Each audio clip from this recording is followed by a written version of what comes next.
Work of the Sants. The tradition of sants that began in Maharashtra with Sri Chakradhar, Sant Namdev, Sant Jnaneshwar, Sant Chokhamela was continued by sants coming from various strata of society. In this group of sants are included Sant Goroba, Sant Savta, Sant Narhari, Sant Eknath, Sant Sheikh Muhammad, Sant Tukaram and Sant Niloba. And similarly Sant Janabai, Sant Soirabai, Sant Nirmalabai, Sant Muktabai, Sant Kanhopatra and Sant Bahinabai Shirurkar are also included. They taught people various virtues like compassion, non-violence, charity, service, equality and brotherhood. No one is inferior, no one is superior. All are equal. Such was the sentiment that was created by sants in the minds of people. Similarly, Samartha Ramdas also rendered his work in Maharashtra. Then Sant Sri Chakradhar Swami. Sri Chakradhar Swami was originally a prince from Gujarat. He became an ascetic and came over to Maharashtra. He moved all over Maharashtra preaching equality. He did not believe in any discrimination based on gender or caste. So several men and women became his followers. The sect he established is known as Mahanubhav sect. Memorable incidents from his life have been compiled in a book titled Leela Charitra. Then Sant Namdev. Sant Namdev was the great devotee of Vitthal. He lived in the village Narasi. He composed numerous songs in praise of God, performed kirtans, songs and stories based on a religious theme everywhere, and brought about general awakening among the people. He moved all over Maharashtra to spread Bhagavad Dharma and taught the people deep devotion to the God. He instilled in them the desire to protect their religion. Sant Namdev later travelled all over India spreading the message of humanity. He travelled to the Punjab and spread the message of equality among the people there. He composed songs in Hindi. Even today, some of his verses are included in Guru Granth Sahib, the holy book of the Sikhs. His songs are still sung all over Maharashtra with great love and devotion.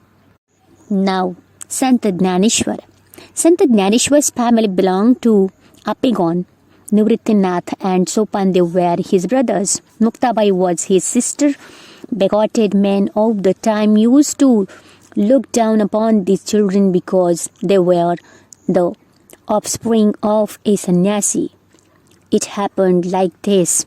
Their father took sannyas and retired from worldly life. As a sannyasi, he left home, but later on, obeying the order of his guru, he returned home and started living with his wife.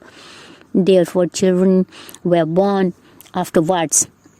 The narrow-minded religious leaders did not think it right that a sannyasi should have children.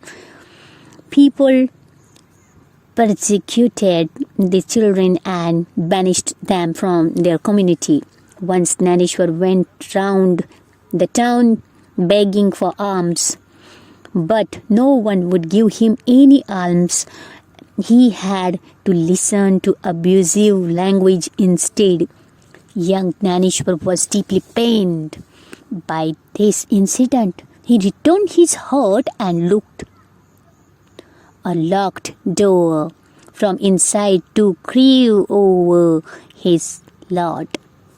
Muktabai came and knocked at the door. She said, "Open the door, Jnaneshwar. How can we remain drowned in our own sorrow? Who will then look to the welfare of the world?" These words of his sister gave new hope to Jnaneshwar.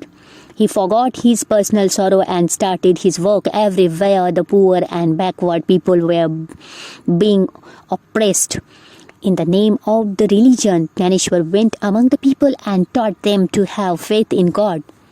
Give equal treatment to all. Help those in trouble and allay their misery. This was the gist of his advice to the people. Gnaneshwar's words are heard in every nook and corner of Maharashtra for the last 700 years. In those days, all religious teaching was confined to Sanskrit books.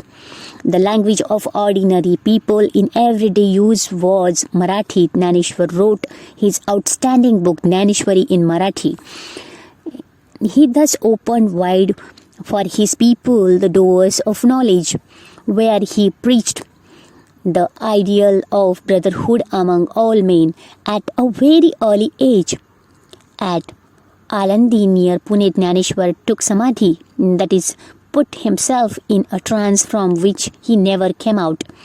Even today, on the 11th day of Ashad and Kartik, lakhs of pilgrims go to Alandi, Pandhari with devotion.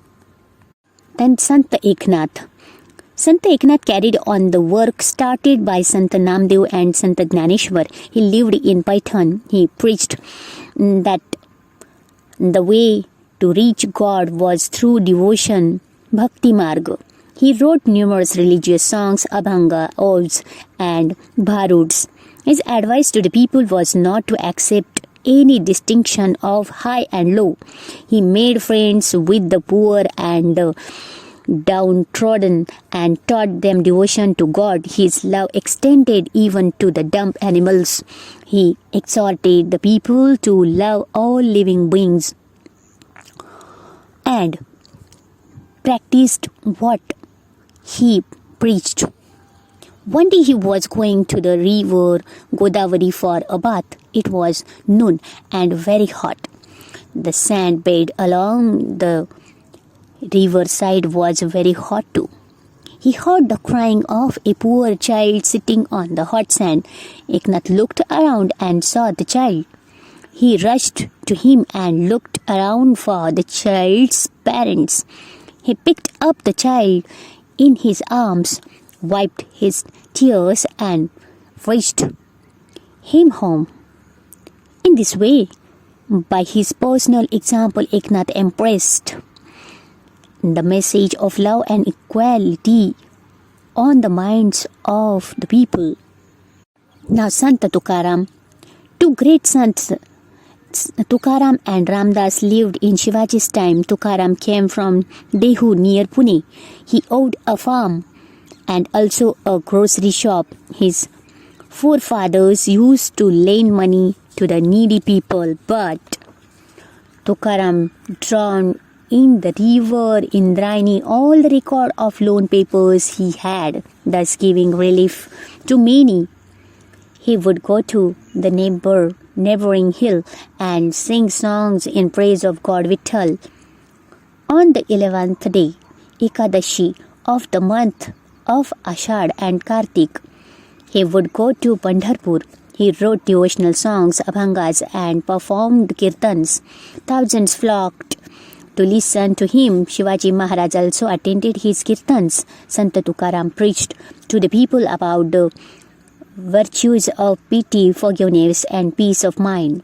He also gave them the message of equality. He alone is a sant, and God dwells with him who calls the weak and the downtrodden as his own. He impressed this truth on the minds of the people. He made them think people accepted him as a great religious leader and showered their praise on him. Even today, all over Maharashtra, we hear people proclaiming Gyanobba Tukaram, the names of the two great sons. Sant Gnaneshwar is called Gyanba. Also, even today, Tukaram Gatha is read in every household. Then Samartha Ramdas. At the same time, the hills and valleys of Maharashtra were filled with the echoes of Jai Jai Raghuvir Samartha, glory be to the great Rama, and an invocation constantly on the lips of the great Sant Ramdas. Ramdas was born at Jamb on the bank of the Godavari in Marathwada. His birthday falls on Ram Navami, the day on which the great hero Rama was born. Narayan was his real name, but he preferred to call himself Ramdas, the servant of Rama. Through his great book, Das Bodh, he taught men the ways of good life. Through his Manache Shlok, stanzas addressed to the mind, he gave people lessons in good thoughts and good conduct. To popularize the worship of strength, he raised the temples of Hanuman, the god of strength.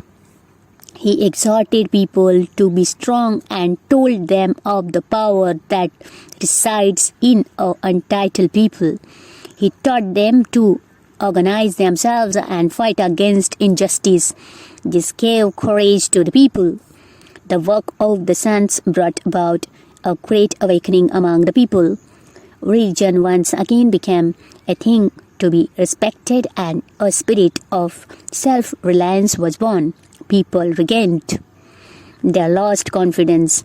This great awakening among the people brought about by the saints helped Shivaji in his fight for Swaraj.